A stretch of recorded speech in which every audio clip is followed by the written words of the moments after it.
Hello and welcome to No Whining episode number 7 coming at you right now.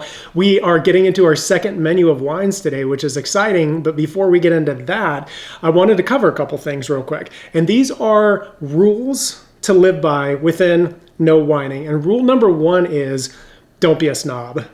Nobody likes a snob. You don't have to be a jerk about things, right? You don't need to be like woo, woo, woo, all bougie and stuff. But the second rule actually balances that out by saying don't be stupid either. So don't be a snob, but also don't be stupid. In other words, uneducated about the wine that you're tasting, where you just kind of blindly go through it and you're not really being present with the wine and advancing your knowledge and your education, and ultimately through that your appreciation of the wine. So we don't want to be snobs, but we don't want to be stupid either. We want to find kind of the perfect harmony and the perfect balance, just like the perfect wines. Now I thought, what better way to get our second menu of wines started than to bring everything back to my home state here in Colorado. So both wines today are from the same area. They're from Palisade, Colorado, which is in the Grand Valley, which is the largest AVA that's in Colorado. This is about a 4-hour drive from my house. It's like way out on the western side of the state, really, really close to the Utah border,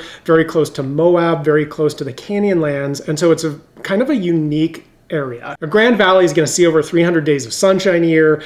The elevation is like 4,700 feet, so very high elevation, right? It's also a semi-arid climate. So it's got a very deserty feel to it. It's not what people typically associate with being in Colorado. It's a very, very different type of a spot. There's also really significant diurnal shifts due just to the altitude and the climate. And diurnal shifts are basically the temperature difference, the temperature delta over a day-long period between the lowest and highest temperature. And so that's really, really significant, because what that does for the grapes is it helps them retain acidity, but it also helps express more intense aromatics. So again, really important details, fascinating as we go into our first wine, which is a 2023 Tectonic. This is about 15 to 20 bucks, depending on where exactly you pick it up. The producer on this is Bookcliff Vineyards.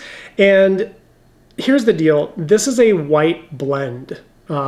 So one of the things that I've been semi-dismayed about is how difficult it is to actually find information on Colorado wines. If you try and actually find a tech sheet for the exact wine you're looking at, or just to get some background information. So we're kind of going into this a little bit more blind because we don't know what grapes are in here.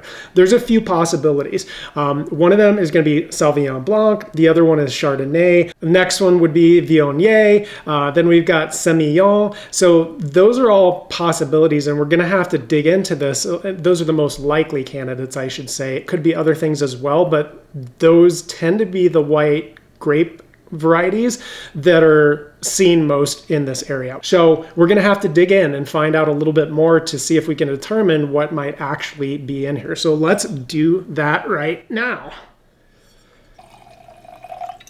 I'm going to call this a pale gold color. I'm getting some lime, getting a little bit of yellow apple, a little bit of passion fruit as well. On the floral side, getting some hawthorn, and then there's this herbal note in there as well, which is probably chervil. That's what I'm going to call this. So let's get into this and see how it does on the jaws. Okay, that's got the citrus in there for sure, citrus fruit. It's got the apple, a little bit of chalky minerality. This is a dry wine. It's got decent alcohol content, probably like 14%, 13.8%, right? It's got a nice body and mouth feel. It's lots of acidity and a long citrus finish. The thing that I would want from this, where I feel like it's a little bit lacking, is if there was some more fruit present, either that or just a little bit more residual sugar. That sweetness would help balance out the really strong acidity in this wine. And I feel like that would just even it in a way that would make it a little bit more enjoyable. But this is an enjoyable wine. I'm not in love with it, but I do really like it. And let's go back to figuring out what we think the grapes in this are. Now there's something called a white Bordeaux, and in the States it's called a white Meritage. But basically, that's something that's primarily Sauvignon Blanc and Semillon, right? I think that's what we're dealing with here. And the reason I say that is it's really strong aromatically.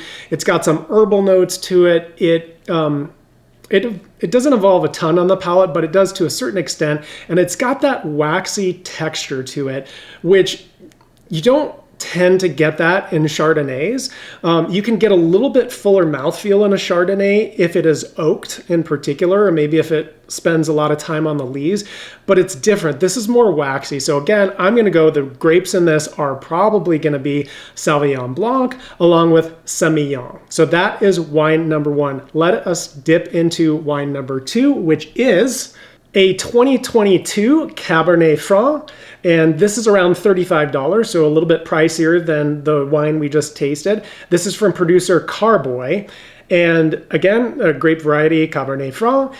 This also comes out of Palisade, Colorado in the Grand Valley.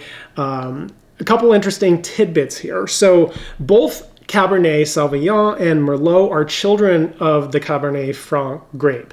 Cabernet Franc doesn't need as much heat to ripen as its children, if you will. But let me give you something also from the vineyard notes. I had to do a lot of digging around to find this information. 2022 could be a vintage for the ages. It was a roller coaster ride of a year that began in April with snow, which progressed into wet, cooler than average conditions, delaying the start of the growing season. However, mildly warm temperatures arrived and lasted well into October, affording the grapes a longer hang time with even ripening. The result was a beautifully balanced fruit and low sugar content, complex aromas, and an elegant profile. Well, we will find out if that is the case right now. Let's do this. Here we have a pale ruby color with a light garnet rim around it. Let's try this on the nose, shall we? Wow, as far as fruits on this, I'm getting like sour cherry, cranberry in there a little bit, along with some cooked apple. Let's go with cooked apple. Let's see what else is in here. The nose on this is really, really interesting, you guys. Wow, okay, on the floral side, I'm getting a little bit of jasmine out of this. This is definitely super spicy, right? Like I would say probably allspice would be the closest thing. Some chili pepper even. I can't wait to try this on the jaws because this is probably going to be super interesting. Let's give it a shot, see how it goes.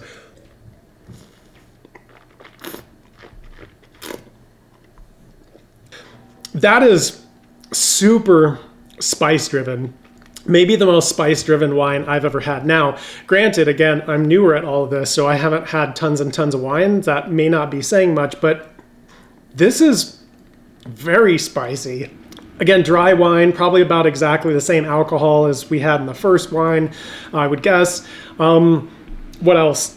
The body, it's a moderate body. I'd say it's also moderate in terms of tannins. There's a lot of acidity here, like a lot of acidity, that mouth-watering feeling that you get after having a sip of it. That's what that's from. So very, very interesting wine for sure. This has really tart fruit flavors, lots of spiciness, really high acidity. It's got a nice length on it. The finish is one of a cherry. That's the flavor I'm ending on. And I think so much of the character of these wines, again, goes back to the climate, right? Because even though, like I said, this has more of a deserty feel to it, it's much warmer than most of Colorado ever is. At the same time, this ain't the Maldives. And so we would expect some of these characteristics, again, higher acidity, some of the fruit flavors, especially some of those herbal notes, and the fruit that's not super, super ripe, the tartness. that is no surprise. And so when you understand that, when you're drinking a wine, you can appreciate it and understand where it comes from. And it's not just about picking your favorite flavors. It's about appreciating where something is from and recognizing it for what it is. Let me give you an example. There's movies that I may not like a particular genre very much, but I can appreciate the movie if it's made really well. And so if you understand where something is coming from, you're not going to compare it against something from a completely different climate and say like, oh, I like this one over this one. You can look at it for what it is and really appreciate it. I must tell you that actually both these wines are much better than I expected them to be coming in. Honestly, I thought their Colorado wines are probably going to be total trash, and they're not. They're both very good and very different character, again, than what you might find from something out of California. California is not better, it's just different. And so I enjoyed these. I'm going to have to say between the two of them, I'm going to pick the red. I'm going to pick the Cabernet Franc. I thought this was super interesting. The spiciness, it was just surprising, right? Something very, very different from my palate. I wasn't getting as much of that from the white wine, and I didn't like the fact that it didn't seem to have enough fruit flavor or sweetness to balance out all the acidity that was there. So that's what I've got for you today. I hope you enjoyed both these wines from Colorado, from my home state. Thanks for joining me, and I will see you in the next one.